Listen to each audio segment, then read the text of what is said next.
పులిహోరకు కావాల్సిన పదార్థాలు: అర చెంచాడు ఆవాలు, ఒక 4 ఎండుమిరకాయలు, కొద్దిగా పసుపు, కరివేపాకు కొద్దిగా, బెల్లం కొద్దిగా, పచ్చెనపప్పు 1 స్పూను, అర స్పూను మినపప్పు, అర స్పూను జీలకర్ర, 2 టేబుల్ స్పూన్లు శనక్కాయ గుళ్ళు, రుచికి సరిపడ్డ ఉప్పు. ఈ పులిహోర రుచిగా రావడానికి కావాల్సిన సీక్రెట్ అంతా కూడా ఈ పొడిలోనే ఉంది. ఇది ఎలా తయారు చేసుకోవాలో చూద్దాం రండి.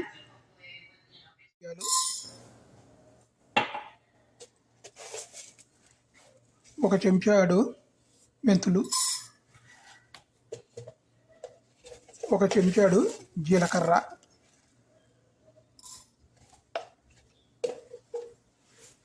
ఒక చెంచాడు ధనియాలు. వీటిని ద్వారగా ఫ్రై చేసి వీటిని పౌడర్ చేసుకొని ఆ పౌడర్ని మనకి రుచికి సరిపడు కలుపుకుంటే చాలా టేస్ట్గా ఉంటుంది. స్పూన్లో ఆయిల్,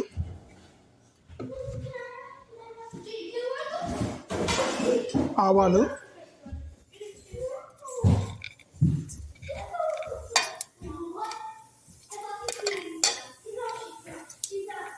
జీలకర్ర, మినపప్పు, పచ్చెనపప్పు,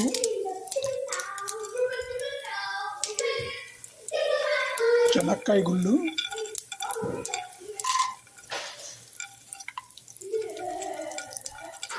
ఎండుమిర్చి,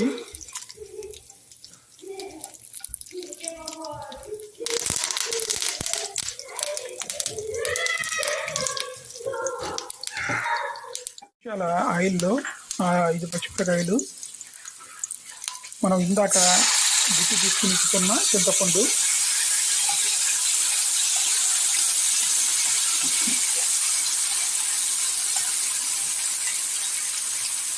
బెల్లం లైట్గా, కొద్దిగా పసుపు,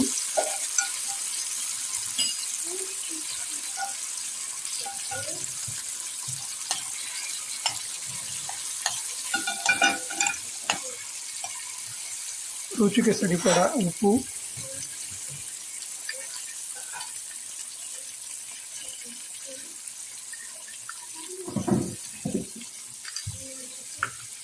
కొద్దిగా ఇంగువ.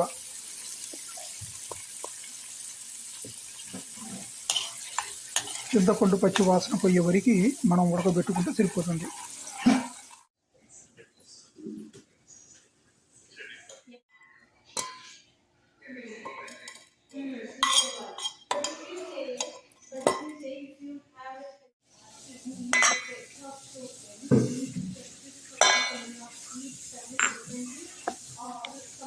గుమగుమలాడే చింతపండు పులిహోర అయిపోయింది.